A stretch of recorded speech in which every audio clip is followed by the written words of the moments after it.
তা এই সাধন তথ্যের সাবজেক্টের যদি আমরা দেবত্ববাদীতে প্রবেশ করি, সে দেবত্বতাবাদীর ক্ষেত্রে আমরা অনেকেই আছে সাধারণভাবে পূজা পাঠ করে তাদের সাধনা সিদ্ধি লাভ করে থাকি। যারা গৃহস্থ যোগী আছেন, সাধন ভজন করার তাদের সুযোগ নেই, তারা সদ্গুরুর কাছ থেকে দীক্ষা নিয়ে তারা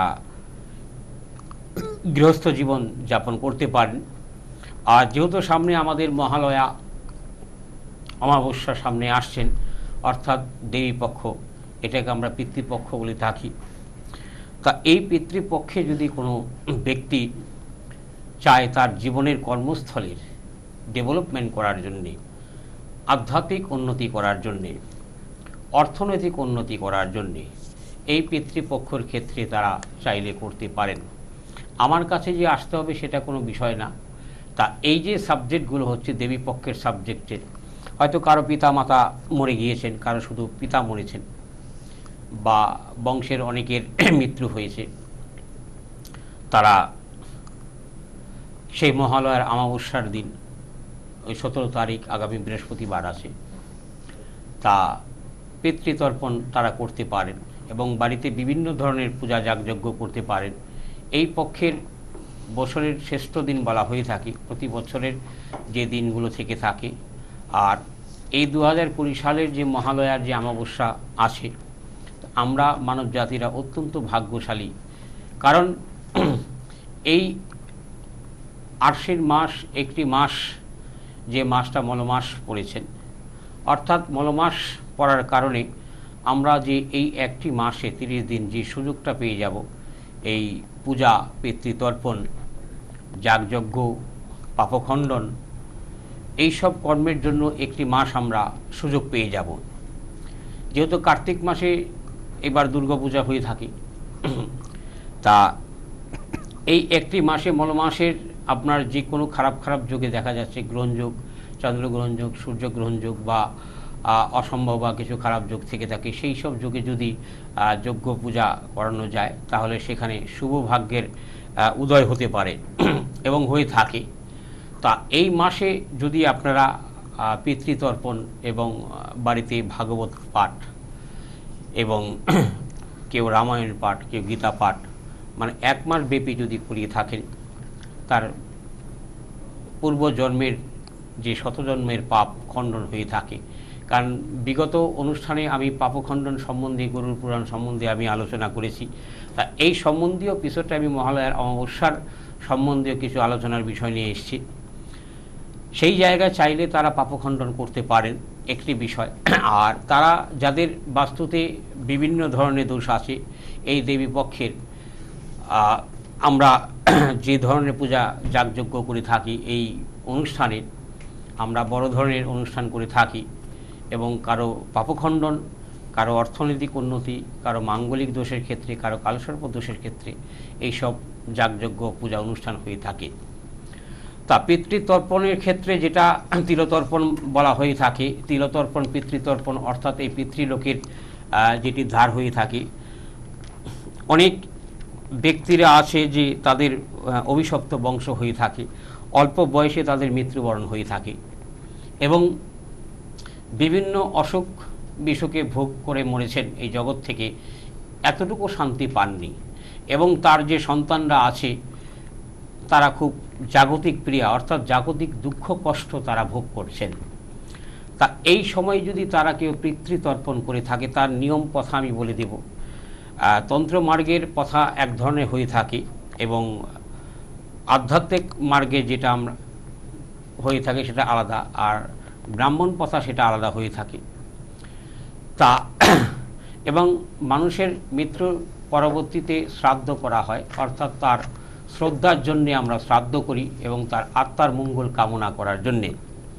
শ্রাদ্ধটা এই কারণে করা হয় যে পিতৃপুরুষের মঙ্গল কামনার জন্যে, অর্থাৎ তার ঊর্ধ্বলোক প্রাপ্ত হওয়ার জন্য। ঊর্ধ্বলোক মানে আমরা যেটা স্বর্গলোক বলে থাকি, স্বর্গ হচ্ছে সাধারণ একটা সাবজেক্ট। আমরা সাধারণ কিছু পুণ্য করলেই স্বর্গলোক পেতে পারি, হয়তো 2000 বছর, 5000 বছর, 3000 বছর বা 100 বছর, 200 বছর, সেখানে আমরা স্বর্গের সুখ ভোগ করতে পারি। এটা একটি সাধারণ সাবজেক্ট। তা শ্রাদ্ধের মধ্যে বলা হয়ে থাকে যে আমার পূর্বপুরুষ যেন স্বর্গপ্রাপ্ত হয়ে থাকে। আমার সাবজেক্টটা বিষয় হচ্ছে ব্রহ্মপ্রাপ্ত যেন হয়ে থাকে, কারণ ব্রহ্মপ্রাপ্ত সে ব্যক্তি হয়ে থাকলে তাকে এই মানে মরজগতে আর বারবার জন্মগ্রহণ করতে হয় না। এবার সেই পিতৃকর্মের সম্বন্ধীয় যে ব্যক্তিরা এই মহালয়ার অমাবস্যাতে তারা পিতৃতর্পণ করবেন, তা পিতৃতর্পণের সাবজেক্টটা হচ্ছে তার পূর্বপুরুষের আত্মাকে জল দেওয়া এবং তার পূর্বপুরুষের আত্মার মঙ্গল কামনার জন্যে। হয়তো কারো ঠাকুরদাদা মরেছে, তার বাবা মরেছে এবং তার কাকা জ্যাঠা সবই মরে গিয়েছে, শুধু সে বেঁচে আছে বা তার সন্তানরা আছে। কারণ মৃত্যুময় জগৎ সবাইকে মরতে হবে, কাউকে 5 বছর আগে, কাউকে 10 বছর পরে। মৃত্যুময় জগৎ, এই জগতে আসলে তাকে যেতেই হবে, কারণ অস্থায়ী জগৎ, এটা স্থায়ী নয়। আর অনেক সময় আমরা বিভিন্ন ইয়েতে পরম আপন হচ্ছে পরমাত্মা, আর মানব জাতি যতই আমরা বাবা মামা কাকা ভাই বোন সন্তান স্ত্রী বলে থাকি, এরা আমাদের সব পরই হয়ে থাকে। কারণ সাময়িক একটি সময়ের জন্য আমরা পৃথিবীতে এসে থাকি, তাদের জন্য মায়ার খেলায় আবদ্ধ হওয়ার জন্য ওই সাময়িক সময়টাই আমরা মায়ার খেলায় আবদ্ধ হই তাদের সাথে। মানে শিশুকালের যে আমাদের বাল্যকাল যেটা থেকে থাকে, বাল্যকালে আমরা যেটা খেলানীলা করে থাকি বিভিন্ন বালক রূপে বালকদের সাথে, তদ্রূপ মানব জীবনের যে খেলাটা আসে ঠিক বাল্যকালের খেলার মতো। তা আমরা এই সাময়িক হয়তো 70 বছর 80 বছর 60 বছর, এখন 70-60 বছরের উপরে কোনো মানুষ বাঁচেও না, বর্তমান যারা জন্মগ্রহণ করছেন 100 বছর মানুষ খুব কম বাঁচে। তা এই 50-60 বছর 70 বছর পৃথিবীতে বাঁচার জন্য আমাদের আয়োজন থাকে 1000 কোটি টাকার। তা এগুলো সবই আমাদের 1000 কোটি টাকার আমাদের একটা আয়োজন থেকে থাকে, বা 100 কোটি টাকার 200 কোটি টাকার একটা আমাদের আয়োজন থেকে থাকে। সেই আয়োজন আমরা এই জগতে যত কিছু করে থাকি না এখন, এই জগৎ ছেড়ে আমাদের যেতেই হবে, যার জন্য একে মৃত্যুময় জগৎ মৃত্যুলোক বলে থাকে। স্বর্গের দেবতারা বিভিন্ন মহাপুরুষরা একে মৃত্যুলোক বলে থাকে। এবার এই পিতৃলোকের ক্ষেত্রে আমরা যে বিশেষ আমাদের এই মহালয়ার এপিসোডের উপরে বিগত 3-4টে এপিসোড আমাদের চলবে, তা যাদের পূর্বপুরুষরা মৃত্যুবরণ করেছেন এবং আপনি আপনার সন্তান বেঁচে আছেন, তাদের আত্মার সদ্গতির মঙ্গল কামনার জন্যে। কারণ আপনি অন্যের ভালো চাইলে আপনার ভালো অবশ্যই হবে, আর আপনি অন্যের খারাপ চাইলে আপনার খারাপ হবেই। এটাই বাস্তব জগতের কথা। হয়তো সাময়িক আপনি 10-20 বছর জগতে খুব শান্তি, রুই মাছের পেটি, মুরগির মাংস খাসির মাংস খাবেন, এসি রুমে থাকবেন, কিন্তু পরবর্তীতে সেটা আপনাকে ভোগ করতে হবে। এমন একটা রোগ হবে, তখন কোনো এসিতেও কাজ হবে না, আর তখন কোনো ডাক্তারও কাজ হবে না, সেই ভোগটা করতে হবে। অর্থাৎ এটাই জগতের বড় শাস্তি, এর জন্য একে মৃত্যুলোক বলা হয়েছে। তা এইসব আত্মার জন্যে আমরা যেসব মঙ্গল কামনা করে থাকি, এই পিতৃপক্ষকে মহালয়ার অমাবস্যায় পিতৃতর্পণ করে থাকি এবং বিভিন্ন ব্রাহ্মণরাও করে থাকি পিতৃতর্পণের ক্ষেত্রে। অর্থাৎ পাপখণ্ডন এবং তার পূর্বজন্মের যে আত্মা আছে পূর্বপুরুষের সম্বন্ধীয়, তাদের ঊর্ধ্বলোক যেন প্রাপ্ত হয় এবং তাদের আত্মার যেন মুক্তি হয়। এবং সেই যদি জন্ম না গ্রহণ করে থাকে, অর্থাৎ সে জন্ম হয়েছে পেটজনিতে কীট পতঙ্গ পশু পাখি যক্ষ কিন্নর এইসব জনিতে জন্মগ্রহণ করেছেন, অর্থাৎ এই মহালয়ের পিতৃতর্পণটা করা হয় সেই ব্যক্তিদের আত্মার উন্নতির জন্য এবং পরবর্তী জন্মটা যেন তাদের শুভ হয়, অথবা তারা এত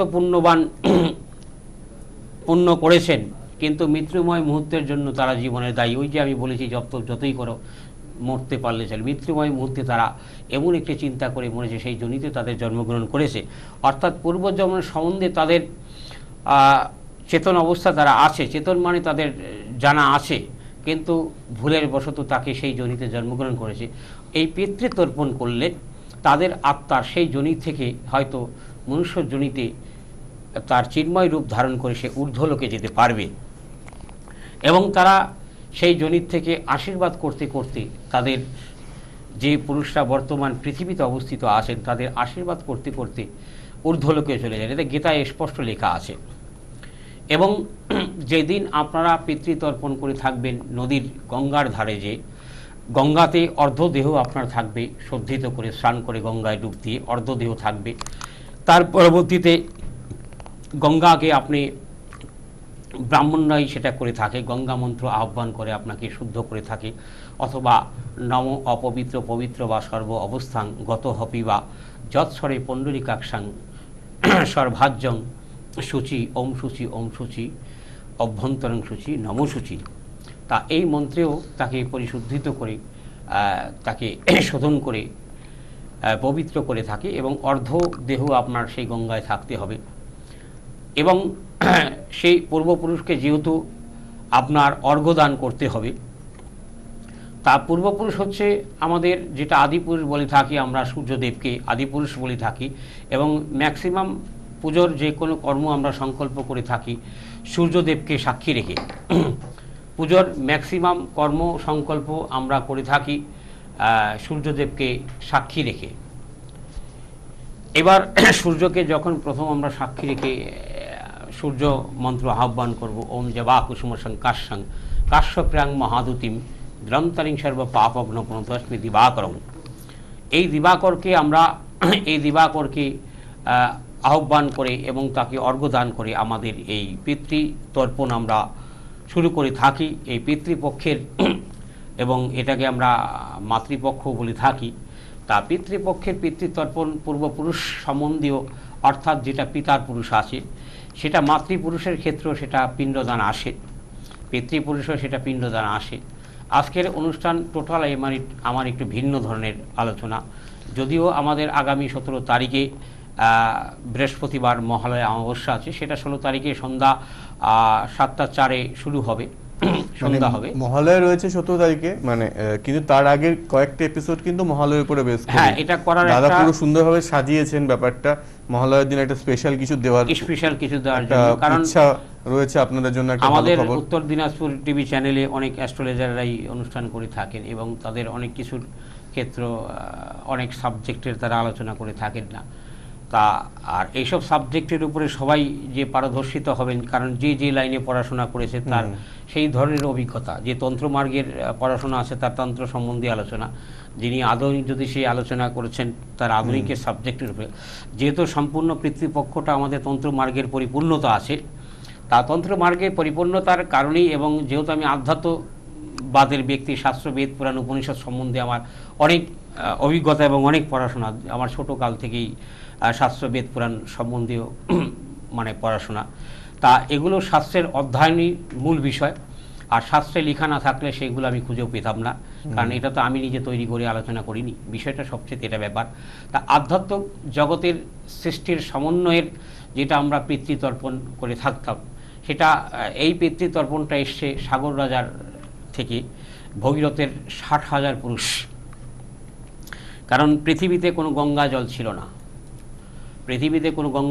গঙ্গা ছিল পাতালপুরীতে এবং স্বর্গে ছিল গঙ্গালোকে। তা আমরা মনে করে থাকি গঙ্গা আমাদের হয়তো পৃথিবীতেই ছিল, না, গঙ্গা একমাত্র ছিল স্বর্গে এবং পাতালপুরীতে। তা এই গঙ্গার শুধু সুখভোগটা অসুররাই করে থাকতেন, কোনো দেবতা মানুষরা করতে পারতেন না। এবং ভগীরথের সাগর রাজার 60,000 পুত্র ছিল, যারা এই গঙ্গাকে পৃথিবীতে এনেছেন তাদেরকে সাগর রাজার বংশধর বলা হয়ে থাকে। এবং সাগর রাজার বংশধরই হচ্ছে শান্তনু মহারাজ আছে, এগুলো বিভিন্ন আলোচনায় আসবে। তা সাগর রাজার 60,000 পুত্র হওয়া সত্ত্বে 60,000 পুত্রই একে একে গঙ্গা দেবীর সাধনা করেছেন, কিন্তু কেউ দেবী গঙ্গাকে পৃথিবীতে আনতে পারেননি। এবং সাগর রাজা নিজেও দেহত্যাগ করেছেন সাধন ভোজন করতে করতে। পৃথিবীতে হাহাকার ছিল এবং খরা ছিল। গঙ্গা যাকে বলা হতো, যেহেতু সত্যযুগে সাধনা হতো, সত্যযুগে মানুষ না খেলে মরতো না, ইচ্ছা করলে মরতো, ইচ্ছা করলে মরতো না, সত্যযুগের ব্যাপারটা ছিল, যার জন্যই 60,000 লোক সাধনা করতে করতে মরে গিয়েছে, ইচ্ছা করেই মরেছে। যেহেতু আমরা সাধন ভোজন করতে করতে যে কোনো মানুষ একটি ব্যবসা, একটি কর্ম করতে করতে বারবার হাজার বার সে চেষ্টা করে, সে সাকসেসেবল হয়নি, সে তখন একটা সিদ্ধান্ত নিল, না, এই জগতেই থাকবো না। তদ্রূপ সাগর রাজার বংশধর তারা 60,000 পুত্র সাধনা করেছেন, সাগর রাজা নিজেও করেছেন, কোনো প্রকার হয়নি, একমাত্র ভগীরথ বেঁচেছিলেন। তা ভগীরথ হচ্ছে মূল পৃথিবীতে, আমরা এই ভগীরথের কারণে গঙ্গা মানে জলের অপর নামই আমাদের জীবন বলা হয়ে থাকে, প্রাণ বলা হয়ে থাকে। একমাত্র ভগীরথের কারণেই সাগর রাজার বংশধর ছিলেন শেষ পুরুষ, যিনি সাধন ভোজন করতে করতে করতে করতে সেই জায়গায় চলে গেছে ব্রহ্মের সাধনা। তা স্বয়ং ব্রহ্মদেব নিজেই, মানে আমি পিতৃতর্পণের ক্ষেত্রে কোথার থেকে এসছে সেটাই আমি আলোচনা করছি। তা ব্রহ্মদেবের সাধনা করতে ব্রহ্মদেব আবির্ভূত হয়েছেন এবং তার দেহ পাথর হয়ে গিয়েছিলেন এবং এত বছর ইনি কয়েক লক্ষ বছর সাধনা করেছেন, করতে করতে এর দেহ দিয়ে বিভিন্নভাবে নোংরা জমে গাছ জমে গেছে। হয়তো কয়েক লক্ষ বছর পরে ব্রহ্মদেব আবির্ভূত হয়ে তার সাধনা সিদ্ধিলাভ হয়েছে। তারপর স্বয়ং ব্রহ্মাদেব নিজেই বললেন যে তোমার সাগর রাজার বংশধর তুমি, তোমাদের বংশের 60,000 লোক এই লোক ছেড়ে ঊর্ধ্বলোকে চলে গিয়েছে, কিন্তু তাদের আত্মার মুক্তি কোনো প্রকার হয়নি। এবং এই 60,000 আত্মাই গঙ্গাবিনী অতৃপ্ত। আমরা গঙ্গাতে কেন আমরা এই পিতৃতর্পণ করে থাকি, আমরা সেই জায়গায় আমি আসব। তা হাজার হাজার 60,000 পুত্র অতৃপ্ত আত্মা রূপে ভাটাক্তি অবস্থায় প্রদীপ রূপে এই পৃথিবীতে ঘুরছেন এবং তাদের আত্মার কোনো প্রকার মুক্তি হয়নি। একমাত্র ভগীরথী ছিলেন সেই সাধন মার্গের সিদ্ধা পুরুষ, এবং তারাও সিদ্ধিলাভ করেছেন, কিন্তু গঙ্গাকে আহ্বান করে পৃথিবীতে স্টে করাতে পারেন না, দাঁড়াতে পারেন। কারণ বসমতী দেবীর ক্ষমতা নেই গঙ্গার যে ওয়েট ভার বহন করবে। তখন একমাত্র ব্রহ্মদেবী ভগীরথকে, যেহেতু ব্রহ্মের সাধনায় সিদ্ধি লাভ করেছেন, একমাত্র ব্রহ্মদেব তাকে উপদেশ দিলেন যে তুমি শিবের সাধনা করো। এই ভগীরথ তখন শিবের ধ্যানে মগ্ন হলেন এবং শিব সাধনায় তিনি সিদ্ধি লাভ। এখানে অনেক আলোচনা আছে। তা তিনি শিবের ধ্যান করতে করতে করতে করতে যখন যেহেতু ব্রহ্মের সাধনায় সিদ্ধি লাভ করেছেন, অর্থাৎ একটি সাধনায় যে কোনো মহাপুরুষ সিদ্ধ লাভ করলেই তার পরবর্তীতে আর কোনো সাধনার প্রয়োজন হয় না, কিন্তু শিব সাধনাটা সম্পূর্ণ আলাদা প্রণালী। তখন বলল যে শিব প্রণালীতে শিবের সাধনা তুমি করো, একমাত্র ভগবান শঙ্করই পৃথিবীতে গঙ্গাকে নিয়ে আসতে পারবে এবং শঙ্করের মাধ্যম দিয়ে গঙ্গা প্রবাহিত হবে। তা তদ্রূপ সে ভগবান শঙ্করের শিবের সাধনা ভগীরথ করতে লাগলেন। সেই ক্ষেত্রে ভগবান শঙ্কর সেই ক্ষেত্রে ভগীরথ সাধনা সিদ্ধি লাভ করার পরবর্তীতে ভগবান শঙ্কর নিজেই আবির্ভূত হলো। তখন বলল যে ভগীরথ তুমি চোখ খোলো, আমি তোমার সামনে আবির্ভূত হয়েছি। তা তদ্রূপ বলল যে ভোলেনাথ, যে আমার যে বংশধর 60,000 আমার বংশধর এই গঙ্গা দেবীর সাধনা করতে করতে শেষ হয়ে গিয়েছে। যদি পৃথিবীতে গঙ্গা যদি না আসে তাহলে পৃথিবীর প্রাণহীন থাকে। তা এই পৃথিবীর প্রাণহীন অবস্থাতে যদি আমিও চলে যাই তাহলে আমার এই আত্মা যুগ যুগান্তরে এই 60,000 আত্মার আত্মার উন্নতি হবে না এবং তাদের ঊর্ধ্বলোক প্রাপ্ত হবে না। তারা যদিও সিদ্ধা মহাপুরুষ ছিলেন, তা সত্যযুগের সাধনাটা এক ধরনের ছিলেন, ত্রেতার যুগে এক ধরনের, দ্বাপর যুগে এক ধরনের এবং কলির যুগে আরেক ধরনের। তাই ভগীরথ বললেন যে গঙ্গা পৃথিবীতে আসে যতবার সে পাতালপুরীতে চলে যায়, অর্থাৎ এই পৃথিবী ভারসাম্যহীন অবস্থাতে গঙ্গার বহন করতে পারেন না, তার ভার রাখতে পারেন না। এটা সাধারণ ভাষায় বলছি, আধ্যাত্মিক ভাষায় সংস্কৃততে সেটা আসবে। তা সেই ক্ষেত্রে ভগবান শঙ্করকে তিনি যখন বললেন যে আপনি গঙ্গাকে যদি মস্তিষ্কে আপনি মস্তকে ধারণ করেন তাহলেই একমাত্র গঙ্গা এই পৃথিবীতে ভূলোকে প্রবাহিত হবেন। তা তদ্রূপ ভগবান শঙ্কর সেই ভগীরথের সাধনায় সন্তুষ্ট হয়ে ব্রহ্মদেব নিজে উপস্থিত আছেন। সেই ভগবান শঙ্কর আবির্ভূত হওয়ার পরবর্তীতে ব্রহ্মদেব নিজেই উপস্থিত আছেন এবং ব্রহ্মদেবও তাকে বললেন যে ভগবান শঙ্করকে, হ্যাঁ প্রভু, ভগীরথের এই সাধন মার্গ সে যেহেতু আপনি তাকে মার্গ দর্শন করান এবং যেহেতু ভগীরথ আপনার সিদ্ধি লাভ করেছেন, আপনি তার ইষ্টদেব। তাই তদ্রূপ ভগবান শঙ্কর গঙ্গাকে আহ্বান করলেন, কিন্তু সে কোনো প্রকার এলেন না। তিনি গঙ্গাকে আহ্বান করতে করতে সে ক্রুদ্ধ হয়ে, যেটা হর হর গঙ্গা আমরা বলে থাকি, তা হর হর গঙ্গা, তখন গঙ্গাকে সে ক্রোধ রুদ্ররূপে যখন আবির্ভূত করলেন, আহ্বান করলেন, স্বয়ং পার্বতী নিজেই। গঙ্গা এবং পার্বতী তারা বোন আছেন দুজন, অর্থাৎ ভোলেনাথ শঙ্করের শালী আছেন গঙ্গা। তা এই জায়গার ক্ষেত্রে যখন গঙ্গাকে রুদ্ররূপে তিনি আহ্বান করলেন এবং সমস্ত ব্রহ্মাণ্ডর প্রলয়, শিবকে তো প্রলয়কর্তা হয়ে যাচ্ছে এবং সে ভয়ে কম্পন হয়ে শিবের মস্তকে সে স্থান পেল এবং জটা দিয়ে তাকে জড়িয়ে ধরলেন, কিন্তু তবুও গঙ্গা শিবের কাছে বশীভূত হচ্ছেন না। তখন রাগ করে সেই ব্রহ্মদেবকে সাক্ষী রেখে এবং অগ্নি সাক্ষ্য করে গঙ্গা দেবীকে তিনি বিবাহ করেন। তার পরবর্তীতে সে নত হয়ে সে তার মুখদ্বার থেকে প্রথম জলস্রোত ধারা শুরু করেন। এই পৃথিবীতে তখন প্রথম গঙ্গা এলেন এবং ভগীরথী প্রথম পুরুষ আছেন যিনি গঙ্গার জল পান করে থাকেন।